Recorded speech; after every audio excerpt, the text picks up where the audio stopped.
m'appelle Brigitte et j'ai choisi de vous présenter un roman que j'adore et qui, jusqu'à maintenant, continue à m'intriguer, à m'émouvoir.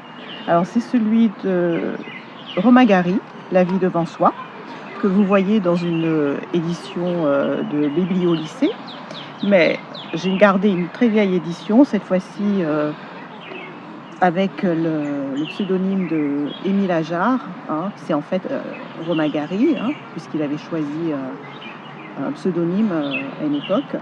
Donc c'est La vie devant soi, dans une édition que vous ne trouverez plus, mais que j'ai gardée de ma jeunesse folle.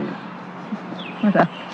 Alors, ce roman, il me plaît tout simplement parce que c'est vraiment une histoire bouleversante entre un jeune petit musulman, un petit arabe comme il dit, et une vieille juive, hein, qui est hantée par le spectre des camps d'extermination, l'époque nazie, et qui a connu le camp d'Auschwitz.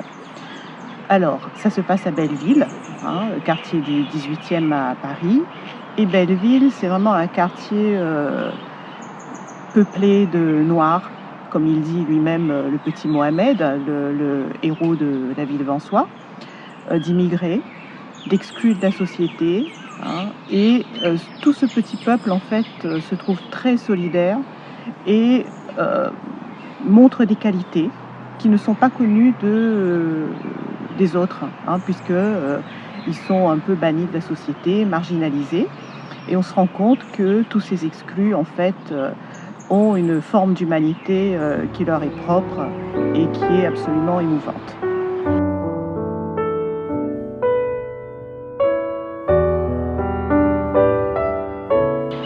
Ce sont des personnages donc qui sont originaux, qui sont atypiques. On a des intoxiqués, par exemple.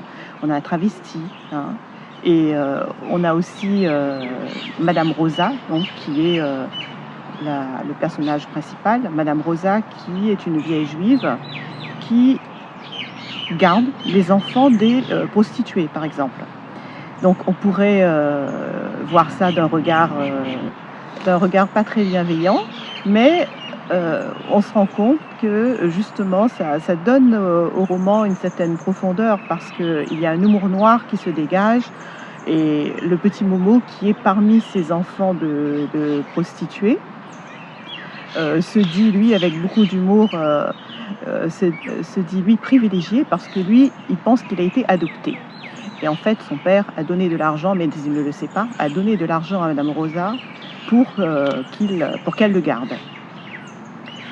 Ce roman, en fait, nous montre qu'il y a une réelle histoire d'amour qui se développe entre Momo et Madame Rosa, que Momo va la suivre, puisqu'elle est très malade, va la suivre jusqu'au bout, jusqu'à la fin, comme si c'était la seule personne qui comptait pour lui.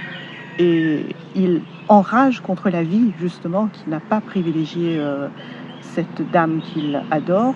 Il enrage contre la vie qui fait des exclus. Hein, et il essaie de la protéger jusqu'à la fin.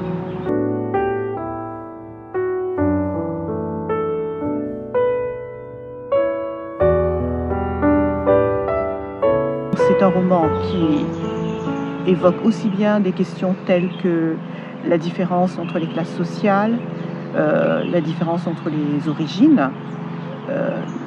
C'est un roman qui montre vraiment une grande humanité et qui appelle à une très grande tolérance, puisque à travers Momo, on voit ce que sont les préjugés racistes, on voit ce que fut l'horreur du nazisme, hein, puisque Madame Rosa, elle fait des cauchemars, elle se réveille, elle est hantée par ces démons nazis, et c'est aussi une leçon, puisque en 1975, ce roman qui a eu d'ailleurs le prix Goncourt, hein, puisque Romain Gary, en fait, a eu 2 fois le prix Goncourt. Il l'a eu en 1956 pour Les Racines du ciel, et il l'a de nouveau, même s'il l'a refusé, il l'a de nouveau pour La vie devant soi. Donc ce roman, en 1975, a pour contexte quand même tout le conflit israélo-palestinien. Et le fait de prendre un petit arabe, un petit musulman, qui vit cette extraordinaire histoire d'amour avec une juive, c'est quand même un pied de nez, hein, et c'est une leçon pour la société qui montre que tout est possible en fait. On parle aussi de racisme, puisque Momo va dire avec beaucoup d'humour au début qu'il ne savait pas qu'il était arabe, qu'il ne l'a jamais su et qu'il ne l'a appris que lorsqu'on a commencé à l'insulter à l'école. Donc il a appris ce qu'était le racisme à l'école.